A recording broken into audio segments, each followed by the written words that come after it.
नमस्कार दोस्तों, आपका स्वागत है हमारे YouTube चैनल पर, जहां हम आपकी सोच को नया मोड़ देने वाले चौंकाने वाले फैक्ट्स और दिलचस्प तथ्यों पर चर्चा करते हैं। क्या आपने कभी सोचा है कि हमारा दिमाग हर दिन कितने विचार पैदा करता है? शोध के अनुसार हम प्रतिदिन लगभग 60,000 विचारों से गुजरते हैं और इनमें से बहुत से विचार नकारात्मक होते हैं। अगर आप भी कभी यह महसूस कर चुके हैं कि आपके दिमाग में निरंतर नेगेटिव थॉट्स घूमते रहते हैं, तो आज का वीडियो आपके लिए ही है। आज हम बात करेंगे 12 ऐसे साइकोलॉजिकल फैक्ट्स की जो न सिर्फ आपके सोचने के तरीके को चुनौती देंगे, बल्कि आपके रोजमर्रा के जीवन में भी सुधार ला सकते हैं। इस वीडियो में हम हर फैक्ट के पीछे छिपे वैज्ञानिक तथ्यों को समझेंगे, साथ ही वास्तविक जीवन के उदाहरणों के जरिए जानेंगे कि ये फैक्ट्स कैसे काम करते हैं। तो चलिए शुरू करते हैं और जानते हैं कि ये फैक्ट्स आखिरकार हमारे दिमाग पर कैसे असर डालते। 1. दिमाग दर्द और रिजेक्शन को एक जैसा महसूस करता है। जब हम किसी चीज का रिजेक्ट या ठुकराव झेलते हैं, चाहे वह नौकरी का रिजेक्शन हो या किसी रिश्ते में अस्वीकृति, हमारा दिमाग इसे उसी तरह के दर्द के रूप में महसूस करता है जैसा कि फिजिकल पेन होता है। रिसर्च बताते हैं कि हमारे मस्तिष्क में एक ही न्यूरल नेटवर्क सक्रिय होता है जब हम शारीरिक दर्द और सामाजिक अस्वीकृति का अनुभव करते हैं। जैसे कि जब कोई व्यक्ति दिल टूटने का अनुभव करता है, तो उसके मस्तिष्क में एड्रेनालिन नामक रसायन मुक्त होते हैं जो असल में दर्द के संकेत भेजते हैं। यह प्रक्रिया फिजिकल चोट की तरह ही महसूस होती है, जिससे व्यक्ति को मानसिक और शारीरिक दोनों तरह का दर्द होता है। इस वजह से हम अक्सर कहते हैं कि दिल टूटना दर्दनाक है, क्योंकि यह सिर्फ एक भावनात्मक अनुभव नहीं, बल्कि न्यूरोलॉजिकल प्रक्रिया भी है। मान लीजिए किसी को सालों की मेहनत के बाद नौकरी में सफलता नहीं मिली या फिर किसी रिश्ते में उसे ठुकराया गया। उसके दिमाग में वही सेंसर सक्रिय हो जाते हैं जो चोट लगने पर सक्रिय होते हैं। यही वजह है कि कुछ लोग बहुत देर तक उस दर्द से उबर नहीं पाते, क्योंकि उनका दिमाग उस अनुभव को फिजिकल चोट की तरह याद रखता है। फैक्ट 2. लोग सबसे ज्यादा खुद के बारे में सोचते हैं। हम अक्सर यह सोचते हैं कि लोग हमारे बारे में क्या सोचते होंगे, लेकिन शोध से पता चलता है कि लगभग 80% लोग अपने ही बारे में सोचते रहते हैं। यह तथ्य हमारे सामाजिक व्यवहार और आत्म संवाद को समझने में मदद करता है। हमारे दिमाग में एक ऐसा स्वाभाविक झुकाव होता है जिसे सेंट्रल सेल्फ कहा जा सकता है। जब हम किसी सामाजिक परिदृश्य में होते हैं, तो हम यह मान लेते हैं कि हर व्यक्ति हमारी हर छोटी बात पर ध्यान दे रहा है। हालांकि असल में अधिकांश लोग अपनी ही समस्याओं और विचारों में इतने खोए रहते हैं कि वे किसी और की परवाह नहीं करते। ये हमारी मानसिक पीड़ा और चिंता का एक बड़ा कारण हो सकता है। मान लीजिए आप किसी पार्टी में गए हैं और आपको ऐसा लग रहा है कि हर कोई आपके कपड़ों या आपके व्यवहार पर नजर रख रहा है, लेकिन सच ये है कि हर कोई अपने अपने विचारों में उलझा हुआ है। यही कारण है कि आप अक्सर अपने आप को सबसे ज्यादा केंद्र में समझते हैं, जबकि दरअसल लोग अपने खुद के मुद्दों में व्यस्त होते हैं। फैक्ट 3. नेगेटिव थॉट्स ज्यादा तेज पकड़ में आते हैं। हमारा दिमाग सकारात्मक और नकारात्मक दोनों तरह के विचारों को पैदा करता है, लेकिन नेगेटिव थॉट्स हमारे दिमाग में ज्यादा जल्दी और गहराई से बैठ जाते हैं। इसे नेगेटिव बायस कहा जाता है। जब हम किसी स्थिति का सामना करते हैं, तो हमारा दिमाग स्वाभाविक रूप से सबसे पहले संभावित खतरे और समस्याओं के बारे में सोचता है। ये एक सुरक्षात्मक मैकेनिज्म है जो हमें असुरक्षित परिस्थितियों में जागरूक रहने में मदद करता है। परंतु आधुनिक जीवन में यह व्यवहार हमें लगातार नकारात्मकता की ओर खींचता है। छोटी छोटी गलतियों या आलोचनाओं को हम अपनी सफलता के मुकाबले ज्यादा महत्व देते हैं। अगर एक शिक्षक ने क्लास में 10 छात्रों की तारीफ की और केवल एक छात्र ने गलती की, तो उस एक गलती को याद रखना अधिक आसान हो जाता है। यह नेगेटिव थॉट्स की वजह से होता है कि हम सकारात्मक बातों की बजाय नकारात्मकता पर फोकस करते हैं। इसीलिए जब भी आप खुद को नकारात्मक विचारों में उलझा हुआ पाएं, तो यह समझें कि यह सिर्फ दिमाग की एक आदत है जिसे बदलने की जरूरत है। मल्टीटास्किंग एक भ्रम है। हमारे पास यह धारणा होती है कि हम एक साथ कई काम कर सकते हैं, लेकिन सच ये है कि हमारा दिमाग एक समय में केवल एक ही कार्य पर ध्यान केंद्रित कर सकता है। मल्टीटास्किंग वास्तव में हमारे काम की गुणवत्ता और दक्षता को कम कर देता है। जब हम एक साथ कई काम करने की कोशिश करते हैं, तो हमारा दिमाग लगातार स्विचिंग मोड में रहता है। यह लगातार स्विचिंग हमारे लिए थकान और स्ट्रेस का कारण बनती है। शोध से पता चला है कि मल्टीटास्किंग के दौरान व्यक्ति के दिमाग में ऊर्जा की खपत बढ़ जाती है और काम के दौरान गलती करने की संभावना भी बढ़ जाती है। उदाहरण, कल्पना कीजिए कि आप गाड़ी चला रहे हैं और उसी समय फोन पर मैसेज का जवाब दे रहे हैं। इस स्थिति में आपका ध्यान दो जगह बंट जाता है, जिससे ड्राइविंग में लापरवाही हो सकती है और दुर्घटना का खतरा बढ़ जाता है। इसलिए जब भी संभव हो, एक समय में एक ही काम करें। फैक्ट 5, रंगों का हमारी भावनाओं पर गहरा असर पड़ता है। रंग सिर्फ हमारे देखने के अनुभव का हिस्सा नहीं होते, बल्कि ये हमारी मानसिक स्थिति और मूड पर भी असर डालते हैं। हर रंग के पीछे एक विशेष भावनात्मक प्रभाव होता है, जो हमारे दिमाग में अलग अलग प्रतिक्रियाएं उत्पन्न करता है। मानव मस्तिष्क में रंगों के प्रति एक जटिल प्रतिक्रिया होती है। उदाहरण के लिए, लाल रंग ऊर्जा, जोश और कभी-कभी आक्रामकता का प्रतीक होता है, जबकि नीला रंग शांति, स्थिरता और भरोसेमंदता का संकेत देता है। विभिन्न शोधों में पाया गया है कि रंगों के चयन से व्यक्ति की कार्यक्षमता, मूड और यहां तक कि उनके स्वास्थ्य पर भी असर पड़ता है। इसी वजह से हमें अपने घरों, ऑफिस और यहां तक कि विज्ञापनों में भी रंगों का सही चुनाव करने की सलाह दी जाती है। उदाहरण सोचिए, जब आप किसी रेस्टोरेंट में जाते हैं तो वहां का रंग और डेकोर आपके खाने के अनुभव को प्रभावित कर सकता है। मैकडॉनल्ड्स जैसे फास्ट फूड ब्रांड अक्सर रेड और येलो का इस्तेमाल करते हैं, क्योंकि ये रंग भूख को बढ़ाते हैं और ऊर्जा का अनुभव कराते हैं। वहीं बैंक और कॉरपोरेट ऑफिसों में नीले और हरे रंग का उपयोग किया जाता है, क्योंकि ये शांति और भरोसे का संदेश देते हैं। फैक्ट 6, दिमाग धोखा भी खा सकता है। हमारे दिमाग में कभी कभी ऐसी स्थितियां उत्पन्न होती हैं जब वह हमें गलत अनुभव कराने लगता है। इसे साइकोलॉजिकल भ्रम या इल्यूजन कहा जा सकता है। एक उदाहरण है फैंटम वाइब्रेशन सिंड्रोम।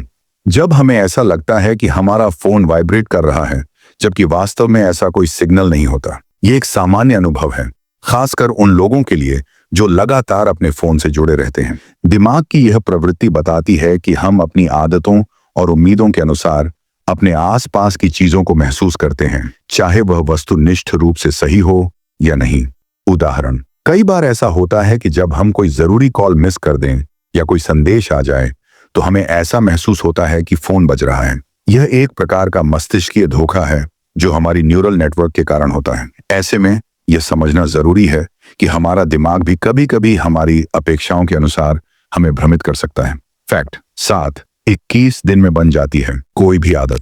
एक लोकप्रिय सिद्धांत है कि किसी भी नई आदत को अपनाने में लगभग 21 दिन का समय लगता है। हालांकि कुछ शोध इसे थोड़ा विस्तृत भी बताते हैं, पर मूल विचार यही है कि निरंतरता से कोई भी नई आदत हमारे जीवन का हिस्सा बन सकती है। जब आप किसी नई आदत को अपने दैनिक रूटीन में शामिल करते हैं, तो आपके मस्तिष्क में न्यूरल कनेक्शंस बदलने लगते हैं। पहले कुछ दिनों में यह बदलाव महसूस करना मुश्किल हो सकता है, लेकिन यदि आप लगातार 21 दिन तक उस आदत का अभ्यास करते हैं, तो आपका मस्तिष्क धीरे धीरे इसे आत्मसात कर लेता है। यह प्रक्रिया न्यूरोप्लास्टिसिटी कहलाती है, जिसमें मस्तिष्क नई आदतों और व्यवहारों को सीखता है और उन्हें स्थायी रूप से अपनाता है। उदाहरण, मान लीजिए आप सुबह जल्दी उठने का लक्ष्य रखते हैं। अगर आप लगातार 21 दिन सुबह का समय निर्धारित करके उठने का प्रयास करेंगे, तो धीरे धीरे यह आदत आपकी दिनचर्या का हिस्सा बन जाएगी। शुरुआत में अलार्म को दबाने का मन करेगा, परंतु जब यह प्रक्रिया लगातार दोहराई जाएगी, तो आपका दिमाग इसे स्वीकार कर लेगा और आपको उठने में आसानी होगी। फैक्ट 8, पैसे से खुशी खरीदी जा सकती है, लेकिन लिमिट में। हम अक्सर सोचते हैं कि पैसा सब कुछ है, लेकिन साइकोलॉजिकल शोध से पता चलता है कि पैसे केवल हमारी बेसिक जरूरतों को पूरा करने तक ही हमारी खुशी बढ़ा सकते हैं। जब हमारी आवश्यकताएं पूरी हो जाती हैं, तो अतिरिक्त धन से मिलने वाली खुशी में ज्यादा वृद्धि नहीं होती। इसका मतलब है कि यदि हम आर्थिक तंगी से बाहर निकल जाते हैं और अपनी बुनियादी आवश्यकताओं को पूरा कर लेते हैं, तो हमारी खुशी में सुधार होता है। परंतु जैसे जैसे हमारी आर्थिक स्थिति बेहतर होती जाती है, उसी सीमा तक हमारी खुशी में इजाफा होता है। बहुत अधिक धन का होना हमेशा आंतरिक शांति या संतोष की गारंटी नहीं देता। यह हमारी मानसिक स्थिति, रिश्तों और जीवन के अन्य पहलुओं से जुड़ा होता है। उदाहरण, अगर कोई व्यक्ति एक मध्यम वर्गीय परिवार से आता है और उसकी आमदनी थोड़ी बढ़ जाती है, तो उसे जीवन में बेहतर सुविधाएं, स्वास्थ्य और शिक्षा मिल सकती हैं, जिससे उसकी खुशी बढ़ेगी। लेकिन अगर कोई व्यक्ति पहले से ही बेहद समृद्ध है, तो अतिरिक्त धन के आने से उसकी खुशी में उल्लेखनीय बदलाव नहीं आता। इसीलिए पैसे से खुश रहने की सीमा होती है, और यह समझना जरूरी है कि असली संतोष आंतरिक शांति और रिश्तों से आता है। फैक्ट 9, दिमाग फ्यूचर की सोच से ज्यादा बीते हुए कल में रहता है। अक्सर हम भविष्य की योजनाओं में इतने उलझ जाते हैं कि हमारा ध्यान अतीत की यादों पर भी चला जाता है। हमारी मनोवैज्ञानिक प्रवृत्ति होती है कि हम पुराने अनुभवों और यादों को बार बार याद करते हैं, जिससे वर्तमान में जीने की क्षमता कम हो जाती है। यह प्रवृत्ति हमारे जीवन के अनुभवों, भावनात्मक चोटों या फिर खुशी के पलों से जुड़ी होती है। कई बार हम उन क्षणों को याद करते हैं जो हमारी सफलता, असफलता, प्रेम या दुख से जुड़े होते हैं।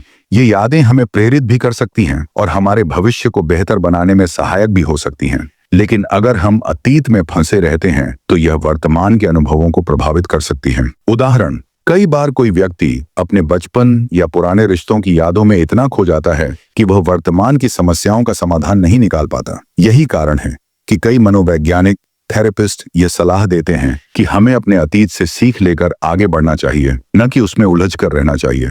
फैक्ट 10, मुस्कान से मूड बदला जा सकता है। क्या आपने कभी सुना है कि हंसना सबसे अच्छी दवा है? यह सिर्फ एक कहावत नहीं है, बल्कि वैज्ञानिक रूप से सिद्ध भी है। जब आप मुस्कुराते हैं तो आपके मस्तिष्क में एंडोर्फिन नामक रसायन रिलीज होते हैं, जो आपके मूड को तुरंत बेहतर कर देते हैं। यह प्रक्रिया न केवल आपके चेहरे के मसल्स को एक्टिवेट करती है, बल्कि आपके दिमाग के नकारात्मक हिस्सों को भी शांत कर देती है। मुस्कान की आदत डालना आपको मानसिक रूप से मजबूत बनाता है और तनाव को कम करता है। अगर आप किसी परेशानी में हों या उदास महसूस कर रहे हों, तो बस कुछ मिनट के लिए मुस्कुराने की कोशिश करें। यह आपकी मानसिक स्थिति को बदल सकता है। उदाहरण, कल्पना कीजिए कि आप एक लंबे और थकाऊ दिन के बाद घर पहुंचते हैं। अगर आप अपनी मुस्कान को कायम रखते हैं तो न केवल आपके परिवार के लोग खुश होंगे, बल्कि आपका खुद का मूड भी तुरंत हल्का हो जाएगा। रिसर्च में यह पाया गया है कि जब व्यक्ति मुस्कुराता है तो वह अपने आसपास की नकारात्मक ऊर्जा को दूर कर सकारात्मक ऊर्जा को आमंत्रित करता है। फैक्ट 11, सोशल मीडिया डिप्रेशन बढ़ाता है। आज के डिजिटल युग में सोशल मीडिया हमारे जीवन का अभिन्न हिस्सा बन चुका है, परंतु इसका अत्यधिक उपयोग हमारी मानसिक स्वास्थ्य पर नकारात्मक असर डाल सकता है। सोशल मीडिया पर लोग अक्सर अपनी लाइफ के सबसे खूबसूरत पल दिखाते हैं, जिससे दूसरों में अपनी जिंदगी से असंतोष और ईर्ष्या की भावना पैदा हो सकती है। सोशल मीडिया की तुलना में वास्तविक जिंदगी में अक्सर संघर्ष और चुनौतियां छिपी होती हैं। जब हम केवल सुंदर पलों को देखते हैं तो हम अपनी जिंदगी की वास्तविकताओं को भूल जाते हैं और एक तरह का हाई लीड फेल विकसित कर लेते हैं। ये मानसिक असंतुलन, तनाव और डिप्रेशन का कारण बन सकता है। कई शोध ये भी बताते हैं कि जिन लोगों का सोशल मीडिया पर अधिक समय बिताना होता है, उनमें आत्मसम्मान और मानसिक स्वास्थ्य की समस्याएं अधिक होती हैं। उदाहरण, सोशल मीडिया प्लेटफॉर्म जैसे इंस्टाग्राम, फेसबुक या ट्विटर पर जब हम देखते हैं कि दोस्त, सेलिब्रिटी या साथी लोग लगातार अपनी सफलता और खुशियों के पल साझा कर रहे हैं, तो हम उसे अपनी जिंदगी से तुलना करने लगते हैं। इससे अक्सर ऐसा महसूस होता है कि आपकी जिंदगी कुछ खास नहीं है। ये भावना धीरे धीरे आपकी आत्मा में असंतोष भर देती है। इसीलिए सोशल मीडिया का सीमित और समझदारी से उपयोग करना चाहिए। फैक्ट 12, लोग आपके शब्द नहीं, आपकी फीलिंग्स याद रखते हैं। कई बार हम मान लेते हैं कि शब्द ही सबसे महत्वपूर्ण होते हैं, लेकिन असली बात यह है कि लोग उस समय आपने जो महसूस कराया उसे ज्यादा याद रखते हैं। जब हम किसी से बात करते हैं तो हमारे शब्द तो भूल सकते हैं, पर हमारी भावनाओं का असर लंबे समय तक बना रहता है। भावनाएं ऐसी होती हैं जो हमारे मस्तिष्क में गहराई तक जड़ जमा लेती हैं। अगर आप किसी से क्रोध में या अत्यधिक नाराजगी में बात करते हैं तो उस समय की भावना सामने वाले व्यक्ति के मन में लंबे समय तक बनी रहती है। यहां तक कि अगर आप बाद में अपने शब्दों के लिए माफी मांग लें तो उस भावना का असर पहले से ही उनके मन में उतर चुका होता है। इसीलिए यह जरूरी है कि हम अपने शब्दों का चुनाव सोच समझ कर करें और अपने इमोशनल स्पेस को हमेशा सकारात्मक रखें। उदाहरण, मान लीजिए आपके दोस्त के साथ किसी बहस के दौरान आप बहुत कठोर शब्दों का इस्तेमाल कर बैठे। बाद में चाहे आप माफी भी मांग लें, लेकिन आपके दोस्त को उस समय की चोट महसूस होगी। यही वजह है कि रिश्तों में बात करते समय हमें अपने शब्दों का ध्यान रखना चाहिए, क्योंकि शब्द तो भूल जाते हैं पर दिल पर गहरे निशान छोड़ जाते हैं। दोस्तों, उम्मीद है कि आपको आज का वीडियो पसंद आया होगा। हमने आज 12 चौंकाने वाले साइकोलॉजिकल फैक्ट्स पर चर्चा की और साथ ही साथ उनसे निपटने के उपाय भी जाने। यह समझना बहुत जरूरी है कि हमारे दिमाग की शक्ति कितनी अद्भुत है, लेकिन कभी कभी यह हमें भ्रमित भी कर देती है। यदि हम इन फैक्ट्स को समझकर अपने जीवन में सकारात्मक बदलाव लाएं, तो हम न केवल अपने मानसिक स्वास्थ्य को बेहतर बना सकते हैं, बल्कि अपने संबंधों और व्यक्तिगत विकास में भी सुधार ला सकते हैं। यदि आपको यह वीडियो जानकारीपूर्ण और रोचक लगा हो, तो कृपया इसे लाइक करें, शेयर करें और हमारे चैनल को सब्सक्राइब करना न भूलें। कमेंट में बताएं कि इनमें से कौन सा फैक्ट आपके लिए सबसे ज्यादा चौंकाने वाला रहा और आपने अपने जीवन में किस तरह से इन फैक्ट्स को महसूस किया है। आपकी राय और अनुभव हमारे लिए बहुत महत्वपूर्ण है। हमारी अगली वीडियो में हम और भी दिलचस्प साइकोलॉजिकल टॉपिक्स और टिप्स लेकर आएंगे जो आपके जीवन को बेहतर बनाने में मदद करेंगे। तब तक के लिए खुश रहें, स्वस्थ रहें और याद रखें, आपकी सोच ही आपकी असली शक्ति है। धन्यवाद।